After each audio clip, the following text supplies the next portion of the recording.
most humans on the planet, how conscious are they? In today's world?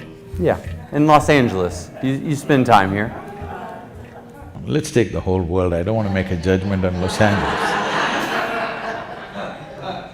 In the whole world, it's unfortunately a very minuscule percentage, minuscule. Why is this so? Why is it people are not conscious? The fundamental reason is they have taken themselves too seriously. They don't understand that they're just a pop-up on the planet. They'll pop up and pop out, but big fuss about that. What is me has become too important.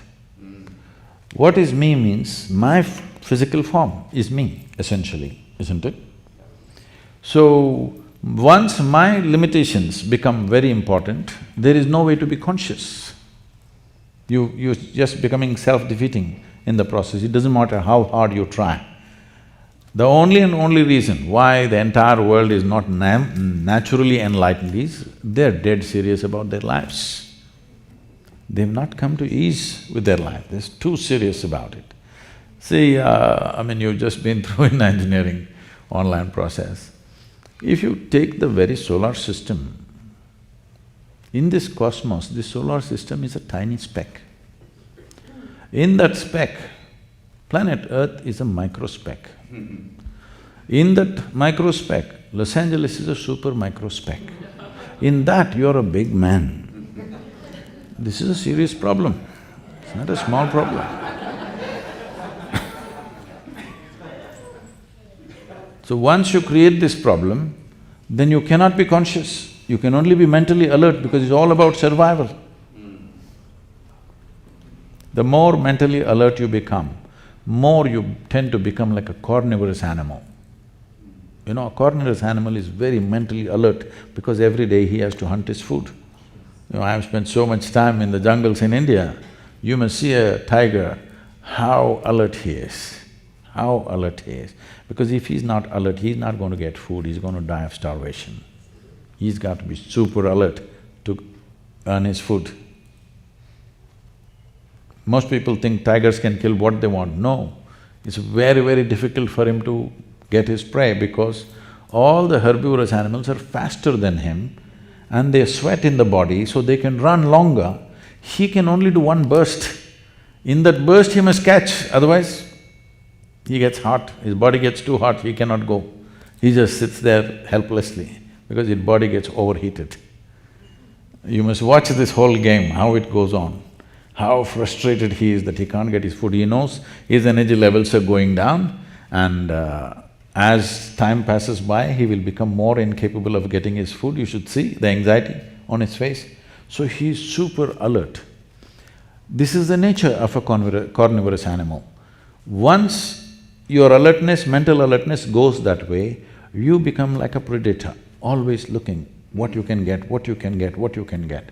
It may be in whatever levels of life that people are involved in, but all the time they're trying to grab something because mental alertness creates that. I'm not saying you should not be alert, but if you're conscious and alert, then it works in a different way. But if you just ramp up your mental alertness, you will become like a hunter all the time, waiting, crouching for something. And if I heard you correctly, many people who are pursuing consciousness end up just becoming more mentally alert. And so, how does one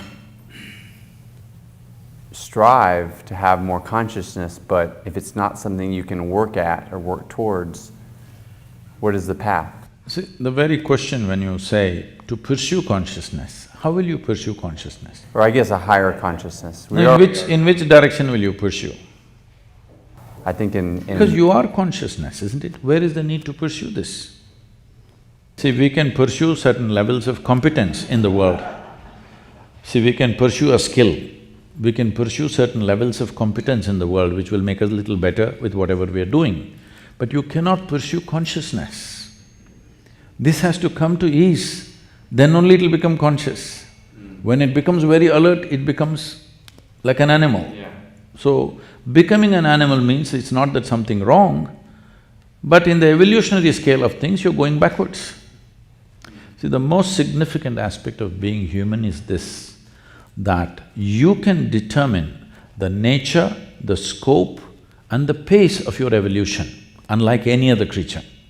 This is the most important aspect of being human, that you can determine the nature, scope and the pace of your own evolution, which no other creature can determine. For them, nature pushes them at whatever pace it pushes them.